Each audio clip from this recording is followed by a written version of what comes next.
getting the chance to call some of the biggest races ever. I mean, what are you most proud of when you think back on getting to travel the NASCAR circuit, IndyCar? Are there motorsport moments you think of that you're really proud of, or you were really happy to be a part of? There's so many. I mean, really, when I think about it, one of the things I'm most proud of, you mentioned it, is that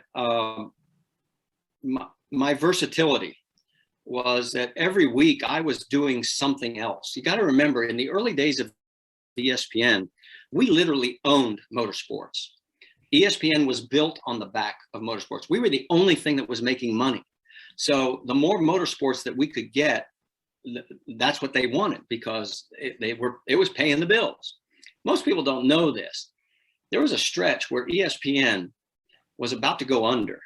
In fact, in the beginning, we nicknamed it the extremely slow paying network,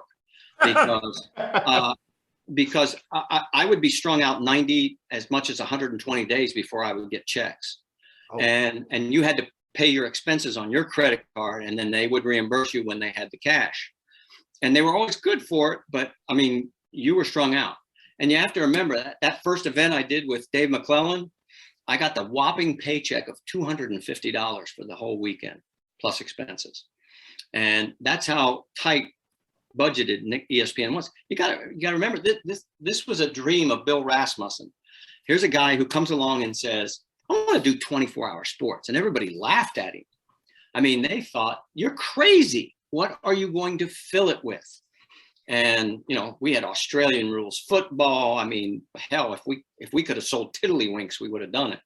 But motorsports was the one thing at that time that wasn't getting a lot of coverage. And here's this network that is got 24 hours and everything. I mean, we were putting on everything, and desert racing that I was involved in. I mean, if I tried to count how many actual motorsports that I covered in my 31 years. And literally, I was fortunate enough to be involved in all of them. If it had wheels and a motor, whether it was motorcycles, I did supercross, I did motocross. If it was IMSA, we did sports car racing. The 3 NASCAR touring series later in life, I ended up doing IndyCar, both pit and play-by-play, and NHRA, and I mean, it was just, it was an amazing time to be involved as a fan of motorsports and to be that storyteller. You know, everybody always asks me, you know, what was your job? I said, well, I'm the storyteller. I said, there's a beginning and there's an end. And we know it's going to start with a green flag and it's going to end with a checker flag. But there's going to be like 20 to 40 stories, depending on how many cars are entered, that are going to, you know, unfold during this race. And we're going to try and cover as many of those stories as possible. Some days we were better than most, some days we weren't. And the one thing I always hated was when I would get done with a broadcast and I would go, oh, we didn't put a period on that story. You know, if you introduce a story, you always got to put a period on it. But something will happen, and the producer will say, you know, we're going to this battle for second. And so it gets pushed off, and then all of a sudden something else happens, and before you know it, that story has gone away and nobody remembers it, and we don't put a period on it. But that's what made live television so great. And here I am every week. I mean, one week I'm doing Thursday Night Thunder, and then Saturday I'm going to an IMSA race. And then the next week I'm doing off-road out in the middle of the desert in Mexico. Then the next week I might be doing motorcycles. I mean, it was just a great time to be involved with ESPN. In fact, it's the one thing that I look at ESPN now, and it's not the same place, and nothing stays the same.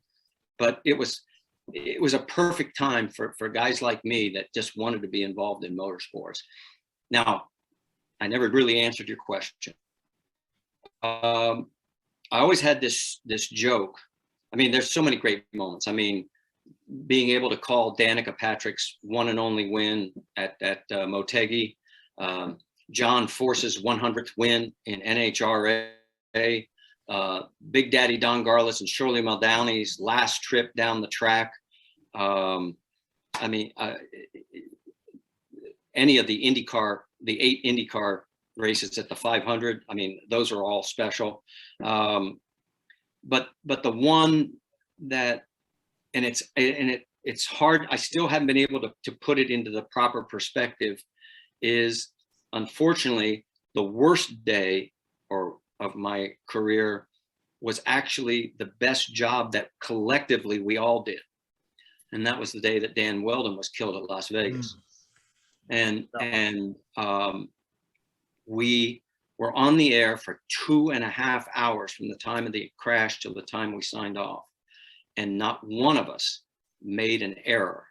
And I was so thankful for that, because those are the moments. And that wasn't, obviously, I've been involved in that 4 different times.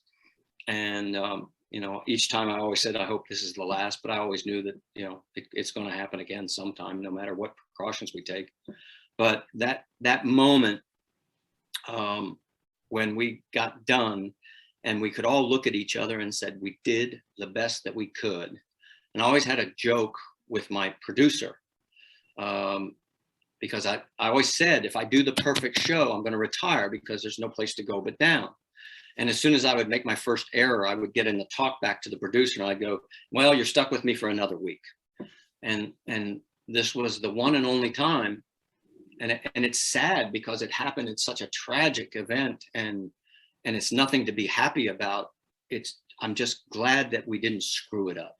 Hey, race fans, if you enjoyed that clip, check out the full episode on YouTube and all podcast platforms.